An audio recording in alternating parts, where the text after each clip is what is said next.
علی بھائی اگلا سوال ہے، سیدنا مولا علی رضی اللہ عنہ و علیہ السلام کے دست راست اور مشہور کمانڈر حضرت مالک اشتر سے متعلق یہ معلوم کرنا تھا کہ وہ صحابی ہیں یا کہ تابعی، اور ان سے متعلق جو متضاد معلومات پائی جاتی ہیں، مثلا ایک طرف تو سیدنا علی کے منظور نظر اور دوسری طرف قاتلین عثمان کے سرغنہ، اس حوالے سے صحیح تاریخ کی روشنی میں حضرت مالک اشتر کے متعلق آپ کا کیا موقف ہے؟ دیکھیں جی، مالک اشتر رحمہ اللہ تعالیٰ تابعین میں سے ہیں۔ انہوں نے نبی علیہ السلام کے مبارک زندگی کے اندر اسلام قبول کر لیا تھا، لیکن ان کا سٹیٹس اویس کرنی والا ہی تھا، نبی علیہ السلام کے قدموں میں حاضر نہیں ہو سکے۔ کئی ایک لوگ ہیں جنہوں نے رسول اللہ کی زندگی میں ایمان قبول کیا، لیکن دور دور کے علاقوں میں تھے، ان کو موقع نہیں ملا یا ٹائم شارٹ تھا، وہ پہنچ نہیں سکے۔ سیدنا اویس کرنی رحمہ اللہ تعالیٰ کے اوپر بھی میرا ایک کلپ ریکارڈڈ ہے ڈیٹیل، ان کے بارے میں تو نبی علیہ السلام نے خود فرما دیا تھا تابعین میں سب سے بہترین شخص ہے اویس، اس کی والدہ کی مصروفیت کی وجہ سے وہ میرے پاس نہیں آ سکا۔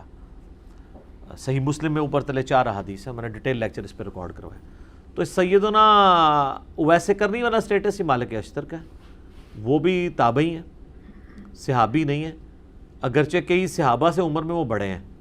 سیدنا علی اور ان کی عمر میں آلموسٹ سمجھ لیں 10 سال کا فرق ہے، یعنی نبی علیہ السلام کی وفات کے وقت مولا علی کی عمر تھی 34 ایئرز، تو مالک اشتر کی عمر تھی 24 اس وقت۔ باقی یہ کنٹروورشل ہیں، اس میں کوئی شک نہیں ہے۔ سر جتنے بڑے بندے ہیں نا تاریخ میں، وہ ہمیشہ کنٹروورشل رہے ہیں، کیونکہ بڑے بندے جب ہوتے ہیں تو ان کی دشمنیاں اور دوستیاں بھی بڑے لیول کی ہوتی ہیں، تو ان کے حاسدین بھی بڑے لیول کے ہوتے ہیں۔ سب سے بڑی پرسنالٹی ہمارے نبی علیہ السلام کی ہے، تو انسانی تاریخ میں کیا نبی علیہ السلام کنٹروورشل پرسنالٹی نہیں ہے؟ پچھلے 100 سالوں میں 60,000 کتابیں نبی صلی اللہ علیہ وآلہ وسلم کے خلاف لکھی گئی ہیں، 2 سے زیادہ کتابیں روز کی بنتی ہیں، اتنی زیادہ کتابیں کسی شخص کے خلاف نہیں لکھی گئی، اور انہی 100 سالوں کے اندر سب سے زیادہ اسلام تیزی سے پھیلا ہے۔ تو مالک اشتر کی کیا اوقات ہے رسول اللہ کے مقابلے پہ؟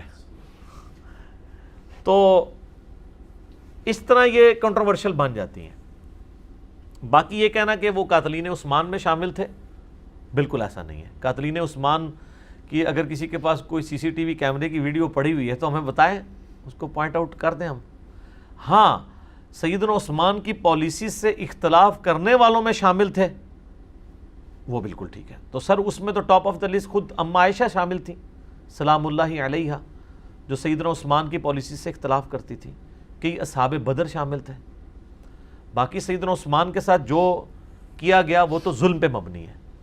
رہا پروٹیسٹ، تو اس کے اوپر تو سیدنا عثمان نے کبھی خود بھی فتویٰ نہیں لگایا رضی اللہ تعالیٰ عنہ علیہ السلام۔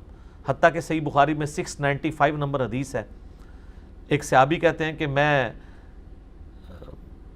سیدنا عثمان جب محصور تھے اپنے گھر کے اندر، مسجد نبوی کے اوپر بلوائیوں کا قبضہ تھا، بلوا کرنے والے، موب، یہ لفظ زبر کے ساتھ، یہ بلوائی نہیں ہے کہ بلائے ہوئے، یہ بلوائی ہے۔ بلوائی کہتے ہیں موب کو، ٹھیک ہے، جس کو کہتے ہیں وہ اردو میں کیا کہیں گے جی؟ درنا، پاکستانی ترنے کا لفظ نہیں کدھر نکلتا، ٹھیک ہے، یہ بلوائی تھے، یعنی احتجاج کرنے والے لوگ، ٹھیک ہے نا، مجمع۔ تو صحیح بخاری 695 نمبر حدیث میں آتا ہے کہ وہ صحابی پوچھتے ہیں کہ امیر المومنین ہمارے امام تو آپ ہیں، اور مسجد پہ فتنے کے امام کا قبضہ ہے، ہمیں خدشہ ہے کہ ہم گناہ میں مبتلا نہ ہوں، کیا ہم ان کے پیچھے نماز پڑھ لیں؟ تو سیدنا عثمان نے فرمایا رضی اللہ تعالیٰ عنہ علیہ السلام کہ نماز ہی تو مسلمانوں میں ایک نیکی کا کام ہے، نیکی کاموں میں ان کا ساتھ دو، برائی میں ان سے الگ رہو۔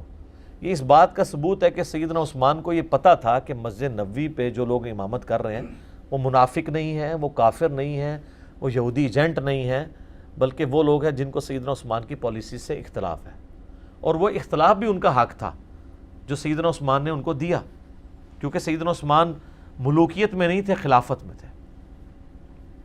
لیکن جو انہوں نے ایکٹیویٹی پرفارم کر دی، اس میں خیر کافی سازشی لوگ بھی شامل ہو گئے۔ تو آج کل نہیں سازشوں کا پتہ چلتا، بات کی آپ پرانے زمانے کی کیا بات کریں، تو وہ جو کچھ ہوا وہ تو ہم اس کو کنڈیم کرتے ہیں۔ سیدنا عثمان مظلوماً شہید کیے گئے ہیں، ان کی خلافت راشدہ ہے۔ چند ایک مس ہینڈلنگس کی وجہ سے کسی کی زندگی کو زیرو سے ملٹیپلائی نہیں کر دیتے. تو اس میں محمد بن ابی بکر بھی شامل ہیں, سیدنا ابو بکر کے بیٹے, مخالفین میں. تو قاتلین کا تو کسی کو نہیں پتہ. خود مالک اشتر سے جب پوچھا گیا تو انہوں نے ہمیشہ انکار کیا. آپ اہل سنت کی جتنی بھی تاریخ ہیں وہ اٹھا کے دیکھیں, ان کے بارے میں یہ والے اقوال بھی ملتے ہیں. اگر ان کی مخالفت میں ملتے ہیں تو یہ کہیں نہیں ملتا کہ انہوں نے قتل کیا ہے, ورنہ سیدنا علی رضی اللہ تعالیٰ عنہ کبھی ان کو اپنے قریب نہ رکھتے. ٹھیک ہے, اور آخری وقت تک, موت تک وہ سیدنا علی کے ساتھیوں میں شامل رہے. سیدنا علی سے پہلے وہ شہید ہوئے ہیں. ان کو عمرو بن عاص رضی اللہ تعالیٰ عنہ نے زہر دے کے قتل کروایا تھا, کیونکہ محمد بن ابی بکر سے مصر کی جو حکومت ہے سنبھالی نہیں جا رہی تھی. تو سیدنا علی نے کہا کہ تم واپس آ جاؤ, میں مالک اشتر کو بھیج رہا ہوں, کیونکہ وہ بہت دلیر آدمی تھے. جنگ صفین میں, جمل میں ان کی بہت بڑی کنٹریبیوشنز ہیں. سمجھ لیں ناقابل شکست کمانڈر تھے حضرت علی کے. وہ راستے میں ان کو دھوکے سے وہ شہد پلا کے مہمان نوازی کر کے ان کو قتل کر دیا گیا. شیعہ کے ہاں یہ بہت رسپیکٹیبل پرسنالٹی ہیں. شیعہ نے ان کے اوپر باقاعدہ, ایران والوں نے فلم بنائی ہوئی ہے مالک اشتر کے اوپر, ان کی زندگی فلم آئی ہے, وہ آپ دیکھ سکتے ہیں. تو ہمارے ہاں تو یہ ہے کہ اہل سنت کے ہاں یہ ملتا ہے کہ حضرت علی کے دست راست تھے, تابعین میں شامل ہیں, صحابی نہیں ہیں. اور جن لوگوں نے سیدنا عثمان کی پالیسیز سے اختلاف کیا ان میں وہ top of the list personalities میں سے تھے. آپ کو پتہ ہے نا, وہ صحیح مسلم میں آتا ہے کہ حضرت عثمان کا منہ بولا تو نہیں کہنا چاہیے, وہ ستیلا بھائی تھا عقبہ ابن ابی معیط کا بیٹا ولید ابن عقبہ, اس کو گورنر لگایا ہوا تھا کوفہ کا, اور وہ اس نے صحیح مسلم میں آتا ہے شراب پی کے نماز پڑھائی. میں نے کربلا والے ریسرچ پیپر میں یہ حدیثیں ڈالی ہیں. سیدنا عثمان کی شہادت کے اصلی اسباب کیا ہیں, جعلی اسباب نہیں جو حکمرانوں نے لکھ دی ہیں تاریخ کے اندر, اصلی اسباب جو احادیث کی روشنی کے اندر ہے. تو وہ اس نے نماز پڑھائی اور بعد میں پوچھتا ہے کہ جی میں نے کتنی, 2 پڑھائی ہیں 4 پڑھائی ہیں. لوگوں نے کہا تو نے تو مطلب نماز ہی غلط پڑھائی ہے. وہ کہتا ہے میں پھر پڑھا دینا. پھر وہ شکایت پہنچی. بخاری میں بھی حضرت عثمان کے چیپٹر میں اس کا کچھ حصہ موجود ہے. حضرت عثمان نے کہا میں سن رہا ہوں کہ لوگ کہہ رہے ہیں کہ یہ رشتہ داری کا خیال رکھ رہا ہے تو میں اس کو سزا دوں گا. تو مسلم شریف میں ذرا ڈیٹیل ہے کہ سزا دلوائی اس کو کوڑوں کی. اب حضرت عمر نے وہ کوڑے 80 کر لیے تھے جب شراب لوگ زیادہ پینا شروع ہو گئے تھے, کیونکہ وسعت ہو گئی تھی, وظیفے لگے ہوئے تھے, تو شراب کا معاملہ بڑھ گیا. حضرت ابوبکر صدیق رضی اللہ تعالیٰ عنہ کے دور میں 40 کوڑے شرابی کو لگائے گئے. تو اب اس مسلم شریف میں حدیث ہے, سیدنا علی جو ہے وہ اپنے بیٹے حسن ابن علی سے کہتے ہیں کہ اٹھو اسے کوڑے لگاؤ. تو وہ کہتے ہیں کہ جو ان کی میٹھی کھاتا ہے وہی ان کی کڑوی چکھے. ایسے حکمران ہم پہ مسلط کرتا ہے تو ہم کیوں اس کو ماریں. بنو ہاشم سے یہ لوگ دشمنی کریں گے. تو حضرت حسن اپنے باپ کی بات بھی نہیں مانتے. اب یہ بڑا گہرا جملہ ہے, وہ آپ شہادت عثمان کے اصلی اسباب میرا کلپ بھی یوٹیوب پہ دیکھ لیں. خیر پھر ایک اور ساتھی کو سیدنا علی کہتے ہیں, تو وہ 40 جب کوڑے ہوتے ہیں تو حضرت علی کہتے ہیں بس. حضرت عمر 80 لگواتے تھے, مجھے دونوں بہتر لگتے ہیں لیکن 40 زیادہ بہتر ہے. تو 40 کوڑے بھی حضرت علی نے معاف کر دیے ان کو. تو مالک اشتر جو ہیں وہ ایک بڑی اس اعتبار سے پرسنالٹی مانے جاتے ہیں. مولانا مودودی رحمہ اللہ نے خلافت و ملوکیت کے اندر سیدنا علی کا صحیح دفاع کیا جیسا کرنا چاہیے. ایک جگہ انہوں نے بھی ٹھوکر کھائی ہے اس معاملے میں. ان کا موقف تھا کہ ان لوگوں کو حضرت علی کو مین سٹریم میں نہیں لانا چاہیے تھا, جو بلیمڈ لوگ تھے. ظاہر وثوق سے تو مولانا مودودی کے پاس بھی کوئی ریکارڈنگ نہیں موجود کہ وہ بتا سکے, جبکہ سیدنا علی ظاہر ہے کہ وہ سمجھتے تھے کہ یہ صرف بلیمڈ لوگ ہیں, یہ تو بڑے مخلص لوگ ہیں. انہوں نے اسلامی حکومت جو بگڑ رہی تھی اس کے خلاف اس اعتبار سے احتجاج بلند کیا. یہ نہیں کہ حضرت عثمان کو وہ ہٹانا چاہتے تھے ان کی خلافت سے, یہ تو ان کا نہیں تھا نظریہ. تو حضرت علی کی سپورٹ مالک اشتر کے لیے ہونا میرے خیال ہے یہ ڈگری کافی ہے, کیونکہ سیدنا علی کے پیچھے رسول اللہ کھڑے ہوئے ہیں. جنگ جمل صفین نہروان کے اوپر جتنی احادیث ہیں, نبی علیہ السلام نے کہا کہ مخلوق کے بہترین لوگ ہیں جو یہ جنگیں لڑیں گے. تو وہ جنگیں لڑنے والوں میں حضرت علی کا جب کمانڈر ہے آپ اس کو نکال دیتے ہیں تو وہ بشارت تو اس پہ فٹ ہو رہی ہے سیدھی سیدھی.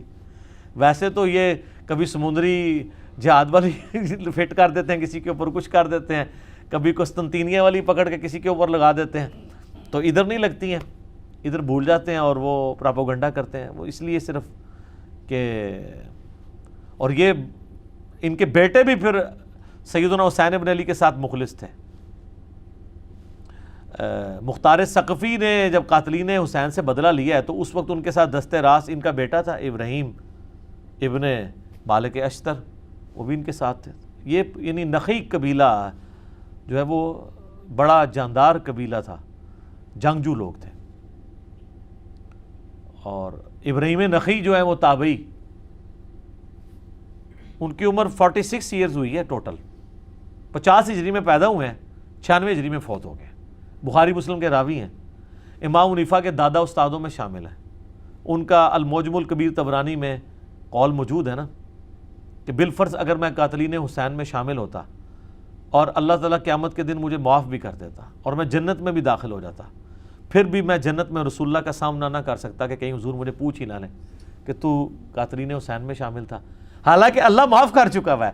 پھر بھی جن لوگوں کو معاملے کی سینسٹیوٹی کا پتہ ہوتا ہے نا، وہ ڈرتے ہی رہتے ہیں۔ تو یہ ابراہیم نخعی یہ بھی اسی قبیلے سے تھے۔ تو مالک اشتر کے بارے میں جی ہمارا یہ موقف ہے۔ باقی ان کو سیدنا علی کے جو باقی جانثار صحابہ میں سے تھے، جو ساتھیوں میں سے، ان کے لیول پہ تو نہیں اب کوئی کہ عمار ابن یاسر کے مقابلے پہ تو نہیں ہم انہیں مانتے، نہ کبھی مالک اشتر یہ جرت کریں گے کہ وہ کہیں کہ میں عمار ابن یاسر کے مرتبے کا ہوں۔ وہ تو ظاہر ہے رسول اللہ کی صحبت یافتہ تھے، ان کے ساتھ ہم کمپیئر نہیں کر رہے، ہم باقی لوگوں کے ساتھ کمپیئر کر کے ان کی ایک بہادری کو اور حضرت علی کے ساتھ جو ان کی مخلص ساتھی کے طور پہ رہے ہیں، ہم ان کی ریگارڈ کرتے ہیں، ان کی دل سے عزت کرتے ہیں۔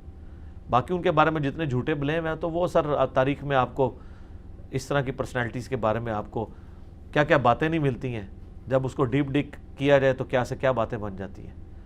تو صرف اس طرح کے دعووں کے اوپر کسی کے اوپر کوئی فتویٰ نہیں لگا دینا چاہیے۔ ٹھیک ہو بیٹے؟ ٹھیک، جزاکم اللہ خیر۔